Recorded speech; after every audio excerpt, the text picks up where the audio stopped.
창세기는요, 보통 두 부분으로 나눕니다.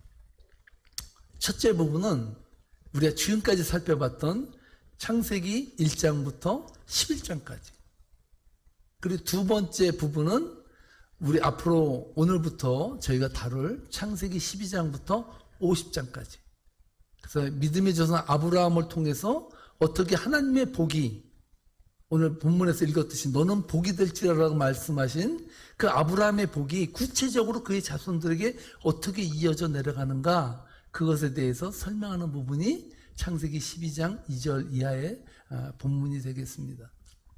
제가 여러분들에게 강조하고 싶은 것 중에 하나가, 그렇다면 창세기 1장부터 11장까지가 우리가 성경을 읽는 데 있어서 왜 중요한 것인가. 어떤 분은 그런 말씀하더라고요. 창세기 1장 1절 말씀이 이해되면 나머지 부분은 이해되지 않을 게 없다고. 창세기 1장 1절 말씀이 뭡니까? 태초에 하나님이 천지를 창조하셨다. 어떤 사람은 그러더라고요. 나는 창조를 믿는데, 창조는 진짜 믿겠는데 동정녀 마리아의 몸에서 애가 나왔다는 건 내가 못 믿겠다고. 그렇게 얘기하는 분도 있더라고요. 옛날 하영주 목사님 교회에서 있었던 일인데, 어느 처음 믿는 성도가 나는 도저히 동정녀 마리아가 애를 낳는 거는 도저히 있을 수 없다.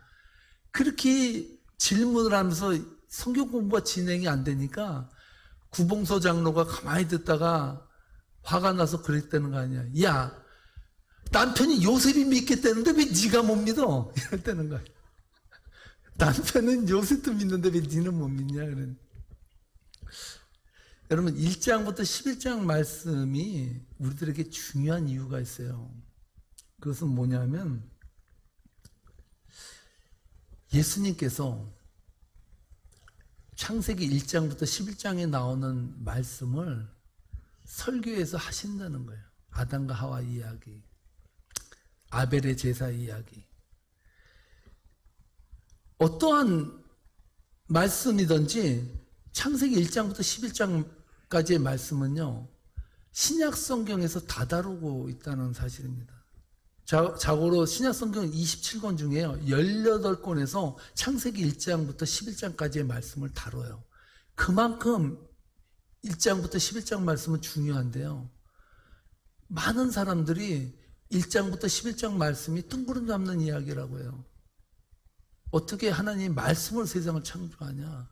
도저히 이해가 안 되는 부분들이 있다라고 우리가 말하는데, 성경의 권위가 있는 것은요, 과학적으로 증명되고 증거가 되기 때문에 권위가 있는 것이 아니라, 성경이 권위가 있는 이유는 하나예요. 뭐냐면 예수님께서 그것을 말씀하시기 때문이에요. 믿습니까? 예수님이 말씀하시기 때문에.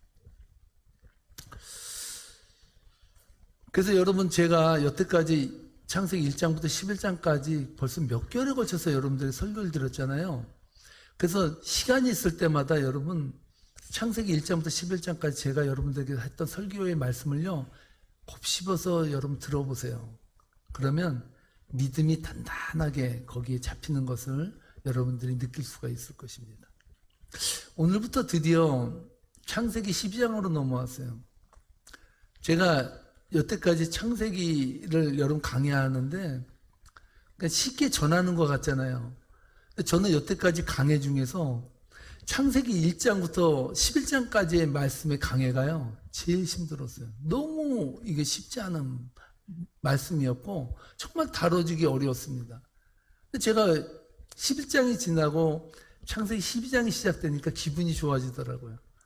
왜냐하면 창세기 12장부터는 스토리가 전개되는 거예요. 그래서 창세기 1장부터 11장까지를요, 원역사라고 그럽니다. 원역사. 원역사는 뭐예요? 태초에 대한 역사예요. 태초가 어떻게 창조되었는지 그것에 대해서 자세하게 풀어서 하는 역사라면, 창세기 12장부터는 무엇이 전개되냐면 시스토리가 전개되는 거예요. 시스토리가 뭐예요? 그의 이야기. 아브라함을 통해서 하나님께서 이루어 가시는 그 삶의 그 자손들을 통해서, 역사를 통해서 어떻게 하나님의 말씀이 전개되고 이루어가고 성취되었는가를 히스토리적으로 다 우리들에게 얘기해 주기 때문에 이해하기가 쉽다는 것이죠. 제가 오늘 여러분들과 살펴볼 첫 번째 하나님께서 부르신 사람, 그 사람이 누굽니까? 아브라함 이야기를 하려고 합니다. 제가 아브라함의 이야기를 묵상하다가 문득 예전에 한국의 개그계의 대부로 알려진 전유성 씨라는 분이 있습니다. 이분이 한 번은 후배 개그맨들과 함께 해운대로 MT를 갔다고 합니다. MT로 가가지고 개그맨들이 그 바다를 보고 모래사장으로 걷는데 갑자기 전유성 씨가 야 바다다 하더니 막 바다로 막 뛰어 들어가더라는 거예요. 그 후배 개그맨들 너무나 놀라서 저러다 죽는데 어떡하지 했는데 목까지 차는 데까지 들어가더라는 거예요. 그래서 안 되겠다. 그 후배 개그맨들이 다 같이 모여서 막 뛰어들려고 바다로 가는데 다시 이분이 돌아와서 나오더래요. 근데 하는 말이 뭐라고 말하냐면 바다가 날 안 불렀대 이러더라는 거예요. 여러분 썰렁 개그 같잖아요. 근데 오늘 제가 여러분들과 다룰 주제가 뭐냐면 부르심이라는 거예요. 부르심. 아브라함 이야기의 핵심 키워드를 뽑으라고 하면 부르심이라는 단어에 핵심이 들어있습니다. 다 함께 본문 말씀 1절로 2절 말씀 함께 읽어볼까요? 함께 읽어보겠습니다. 여호와께서 아브라함에게 이르시되 너는 너의 고향과 친척과 아비의 집을 떠나 내가 내게 보여줄 땅으로 가라. 내가 너로 큰 민족을 이루고 내게 복을 주어 내 이름을 창대하게 하리니 너는 복이 될지라. 아멘. 하나님께서 그 많은 사람들 중에서 아브라함을 택하셨어요. 그리고 말씀하십니다. 너의 고향과 친척과 아비 집을 떠나 내가 너에게 보여줄 땅으로 가라. 여러분은 믿는 자들에게 주어진 가장 큰 복이 무엇이라고 생각하십니까? 여러분이 받은 복 중에서 가장 큰 복이 뭡니까? 어떤 분은 자녀복이라고 그러더라고요. 어떤 분은 명예복이라고 그랬다. 어떤 분은 재산복이라고 해요. 여러분, 하나님께 여러분이 진짜 받은 가장 큰 복은 뭐라고 생각하십니까? 예? 뭐 이렇게 혼자 속으로 웅얼웅얼 거리십니까? 말씀하시려면 정확히 하시지. 하나님께서 우리 인생에게 주신 가장 큰 복은요, 부르셨다는 복이에요. 여러분, 하나님께서 여러분들이 하나님의 전 앞으로 갔을 때 하나님이 안 불렀대 하면 어떻게 되겠습니까? 여러분 아주 골치 아픈 일이에요. 여러분 이 세상에서 살 때요 좀 명예 없어도 돼요. 못 살아도 돼요. 자식 복 없어도 돼요. 그런데요 부르심의 복이 없으면요 큰일 나는 거예요. 큰일 나는 거예요.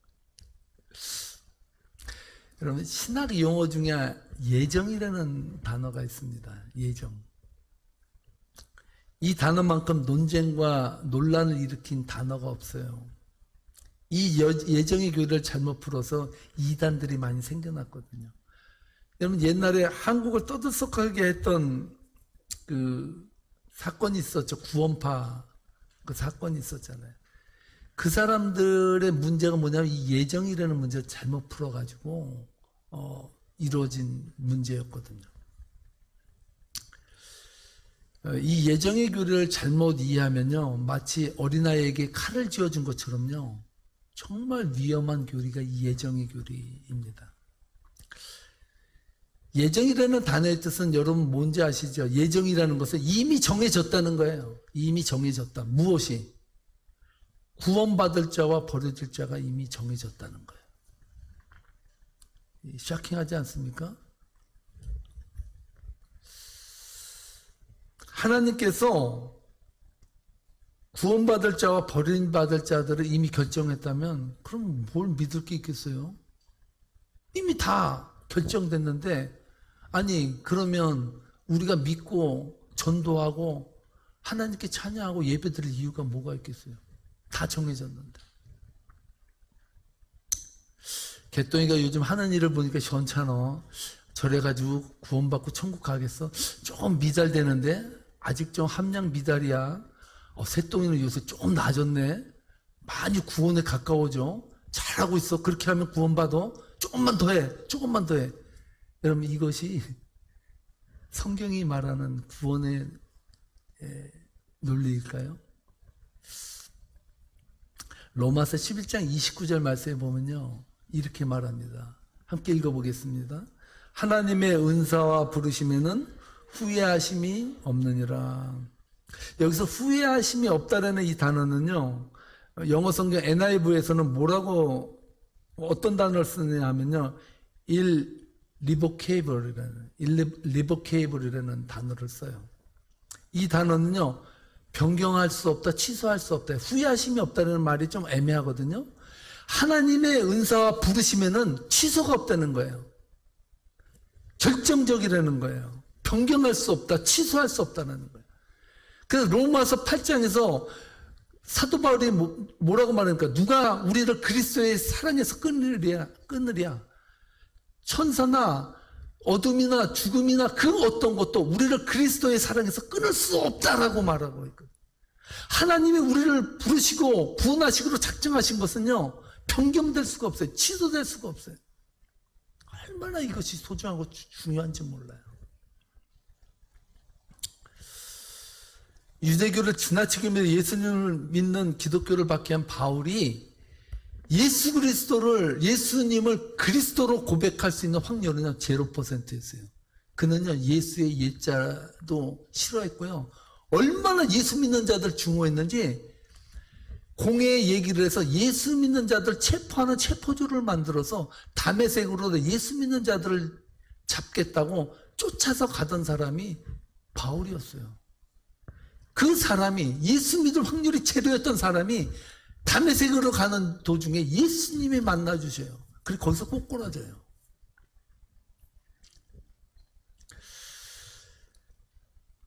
바울이 예수 그리스도를 전한 사도가 된 것은 기적 중에 기적이고 일어날 수 없는 일이었다는 사실이에요. 도저히 세상 이치와 세상 논리로 설명할 수 없는 기적의 사건을 한마디로 말해서 하나님의 은혜요, 예정이라고 말할 수 있다는 거예요. 그래서 바울이요, 갈라디아서 1장 13절로 16절 말씀에서 뭐라고 말하냐면요, 이렇게 말합니다. 함께 읽어보겠습니다. 내가 이전에 유대교회에 있을 때 행한 일을 너희가 들었거니와 하나님의 교회를 심히 박해하여 멸하고 내가 내 동족 중 여러 영겁자보다 유대교를 지나치게 믿어 내 조상의 전통에 대하여 더욱 열심히 있었으나 그러나 내 어머니의 태로부터 나를 택정하시고 그의 은혜로 나를 부르시니가 그의 아들을 이방에 전하기 위하여 그를 내 속에 나타내시기를 기뻐하셨을 때 내가 곧 혈육과 의논하지 아니하고. 뭐라고 말하니까 바울은 내가 내 여러 영갑자 그 선배들보다 유대교를 지나치게 믿어서 예수 믿는 자들을 박해했다고. 그러나 바울을 어머니의 태로부터 이미 부르시고 사도로 하나님의 말씀 그리스도로의 복음을 전하게 하기 위해서 하나님의 택정함을 입어서 어머니의 태로부터 이방에 전하기 위해서 자신을 불러주셨다는 거예요. 누가? 하나님께서 자신을 불렀다는 거예요. 여러분, 얼마나 이것이 바울에게는 감격이고 감사이겠습니까? 여기서 한 가지 문제점을 발견하게 돼요. 여러분, 오늘 이것을 잘 여러분 새겨 들으시고 하나님의 부르심이라는 이 은혜를 여러분의 삶 속에서 새롭게 고백하는 시간이 되었으면 좋겠습니다. 이미 하나님께서 우리를 부르셨다면 뭐 힘들게 믿을 필요가 있어요? 대충 믿고 쉽게 믿고 한 번 구원은 영원한 구원이라는데 구태여 이 더위에 여러분 교회 나와서 예배드리고 찬양하고 이 시간을 드리고 물질을 드리고 하나님을 찬양할 이유가 뭐가 있겠어요? 다 정해졌는데 하나님께서 이미 나를 구원하시고 작정했으면 그걸로 땡기는 거 아닙니까? 시카고에서 저희 이웃집 분이 한 분 계셨는데요. 이분은 트러블 메이커였습니다. 하여튼 동네 사람들하고 안 싸운 사람이 없어요. 이분이 해병대를 나온 분인데, 물론 해병대 나온 분이 뭐 다 그렇다는 거로 말씀드린 게 아니에요. 아주 그냥 사진전, 수전, 공준전을 다 겪으셨는데 이분은 험악한 세월을 사셨는지 뭐든지 다 그냥 싸움거리로 만드시는 분이에요.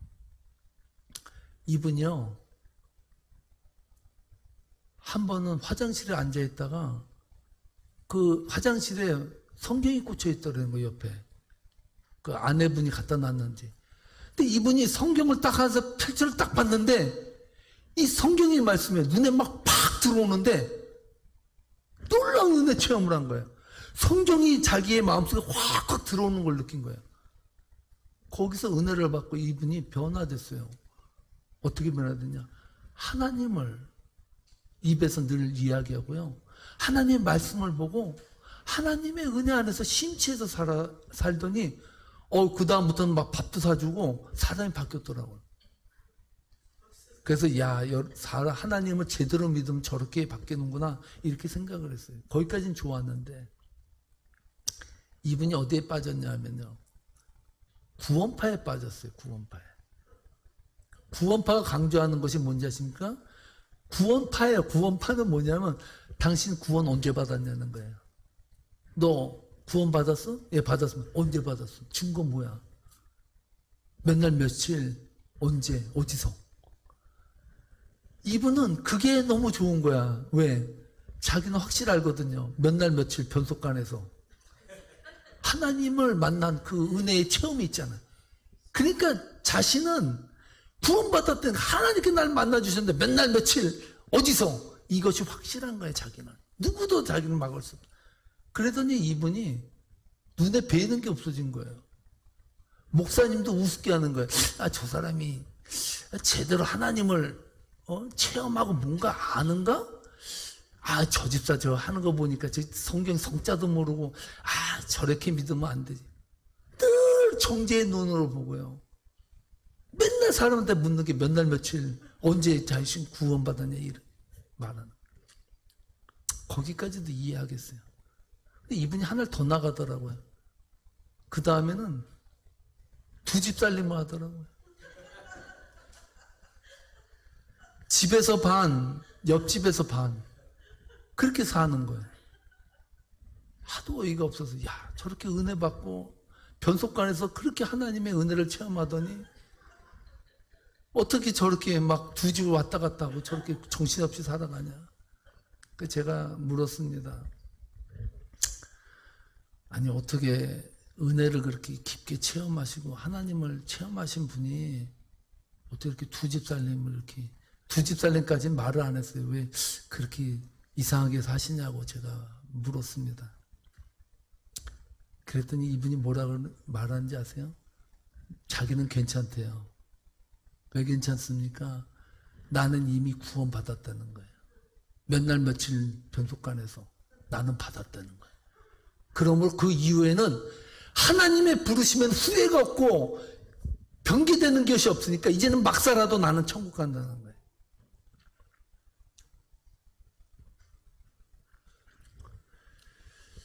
전 여러분들에게 그 말씀하고 싶은 거예요. 불러주셨다는 은혜는 막 살아도 된다는 의미가 아닌 거예요. 사도 바울은 다메섹에서 예수를 만나고 나서 자신을 사도 중에 가장 작은 자라 그랬어요. 조금 있다가는 만삭되어 나지 못한 자 같은 들떨어진 자라고 자기를 고백해요. 근데 십자가 아니라 이제 사형 선고를 받을 때, 그때 즈음에는요, 사도 바울이 어떻게 고백하냐면요, 나는, 따라하시 바랍니다. 나는 죄인 중에 괴수다. 하나님의 은혜를 받고 예정함을 입고 어머니의 태로부터 나를 택정해서 나를 부르신 그 하나님이 나에게 다가오시고 믿어진다면 그 은혜로 남을 정죄하고 남을 바라보는 것이 아니라 그 은혜가 사무쳐서 자신에게 늘 다가오시는 주님, 내가 죄인임에도 불구하고 이렇게 죄 속에서 늘 죄된 생각을 하는 나 자신임에도 불구하고 우리 주님은 나를 계속해서 찾아오시고 나를 만나주시고 변화시켜 주시고 나를 그렇게 인쳐주셨구나. 그 생각이 들게 되면 하나님 앞에 겸손하게 무릎 꿇고 나갈 수 있다는 사실입니다. 이게 예정이라는 거예요. 예정이라는 것, 한 번 구원은 영원한 구원이니까 막 살아도 되고, 자기 마음대로 살아도 되고, 무엇을 하든지 나는 구원이다라는 그런 자세는 사실은 구원받았는지 의심해야 되는 거예요. 의심해야. 구원받았다는 것은요, 더욱더 십자가 앞에 낮아지는 거거든요.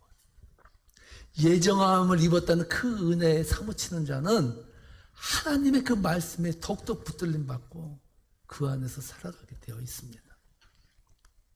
사랑하는 성도 여러분, 하나님께서는 아브라함을 부르셨어요. 12장 말씀 한번 가만히 읽어보세요. 왜 하나님께서 아브라함을 불렀는지 이유를 말씀 안 하세요. 아브라함이 사람들 중에서 그중 착해서, 아니면 아브라함이 그 사람들 중에서 좀 출중해서, 아니면 아브라함이 그 사람들 중에서 좀 머리가 좋기 때문에 불렀다는 어떤 말도 안 하고 있어요. 딱 한 가지 말씀하세요. 아브라함아, 내가 너를 통해서 복의 근원이 되게 해줄게. 네 자체가 복이 되게 해줄게. 할렐루야. 이렇게 부르셨어요. 저는 우리 성도님들에게 하나님께서 주신 가장 큰 복이 있다면 아브라함에 주셨던 그 큰 복이 여러분의 복이 됐다는 사실입니다. 믿습니까? 하나님께 나를 그렇게 불러주셨어요. 여러분 고귀한 자입니다. 여러분 그냥 땅에 살다가 이슬처럼 사라질 분들이 아니라 정말 하나님의 고귀한 형상을 가지고 어머니 태로부터 나를 택정하신 그 은혜가 나를 붙들고 하나님의 나라에까지 안전하게 나를 인도할 것이라는 그 믿음을 가지고 나갈 때 그 예정은 기쁨이고 감격이고 은혜입니다. 믿습니까? 이 말씀을 가지고 여러분들의 인생에서 불러주신 그 은혜를 찬양하는 복된 성도님들 되시기를 주님으로 축복합니다. 다 함께 일어나셔서 결단 찬송 주님 나를 부르셨으니 함께 찬양하도록 하겠습니다.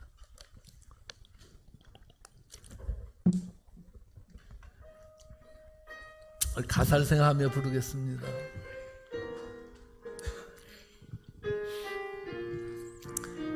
주님이 여러분을 지금 불러주셨습니다. 주님 나를 부르셨으니, 주님 나를 부르셨으니, 주님 나를 부르셨으니, 내 모든 정성, 내 모든 정성, 내 모든 정성, 내 모든 정성 주만 위에 바칩니다. 주님, 주님, 주님, 나의 기도 들어 간절한 마음으로 영원토록 주님만을 사모하게 하옵소서. 주님 나를 사랑했으니, 주님 나를 사랑했으니, 주님 나를 사랑했으니, 주님 나를 사랑했으니, 이 몸 바쳐서, 이 몸 바쳐서, 이 몸 바쳐서 주만 따라가렵니다. 주님, 주님, 주님,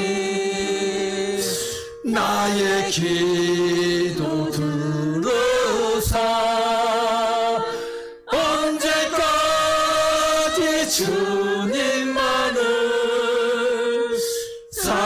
사모하게 하옵소서. 주님 나를 구원했으니, 주님 나를 믿습니까? 주님 나를 구원했으니, 주님 나를 구원했으니, 소리 높여서, 소리 높여서, 소리 높여서 주만 찬양하리.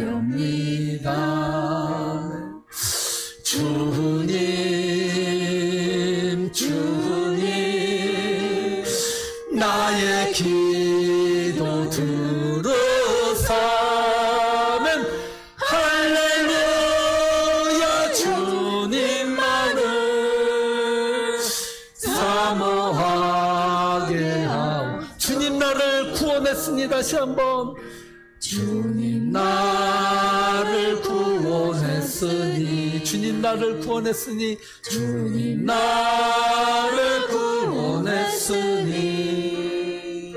소리 높여서 주만 찬양하렵니다. 네, 주님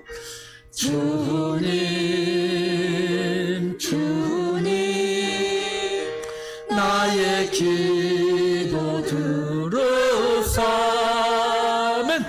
할렐루야 주님만을 사모하게 하옵소서. 아멘. 아멘. 기도하시겠습니다. 여러분, 주님께서 여러분을 부르신 것을 믿습니까? 주님께서 여러분을 구원하신 것을 믿습니까? 우리는 주님께서 우리를 위하여 죽으시고 우리를 위하여 십자가에 지셨다는 것을 때로 믿지 못합니다. 그 이유는 구원을 자꾸 우리 안에서 찾기 때문입니다. 나의 구원받을 조건이 있는지 자꾸 나를 바라보기 때문에 우리는 이 세상을 열등감을 가지고 살고 비교하고 살고 남을 의식하며 살게 됩니다.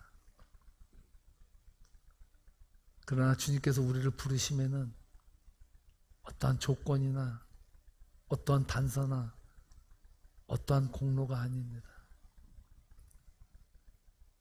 하나님께서 사도 바울을 부르신 것은 사도 바울이 착한 일을 하고 잘하고 능력이 있어서가 아니라 어머니의 태로부터 부르신 그 은혜가 있었기 때문입니다. 오늘 주님 말하십니다. 주님께서 여러분을 지금 부르셨습니다. 주님께서 여러분을 구원해 주셨습니다. 거기에는 어떤 조건이나 단서가 없습니다. 거기에는 오직 주님의 사랑만 있을 뿐입니다. 좋으신 아버지, 인생을 살아가면서 때로 우리의 구원이 의심될 때가 있습니다. 정말 주님의 그 사랑이 나를 향하고 있는지 우리가 때로는 그 사랑에 무감각할 때가 많습니다. 오늘 이 시간 부르심의 확신이 적은 자들에게 찾아가 주시옵소서. 내가 너를 사랑한다. 내가 너를 위하여 십자가를 지었다. 너는 내 것이다. 이 말씀이 가슴에 꽂히는 시간 되도록 하나님 역사해 주옵소서. 역사해 주옵소서. 이제는 우리 주 예수 그리스도의 은혜와 하나님 아버지의 무한하신 사랑하심과 성령님의 교통하심이 부르심의 은혜에 화답하고자 서원하며 결단하는 세계유명교회 성도님들 머리 위에 이제부터 영원토록 함께할지어다. 아멘.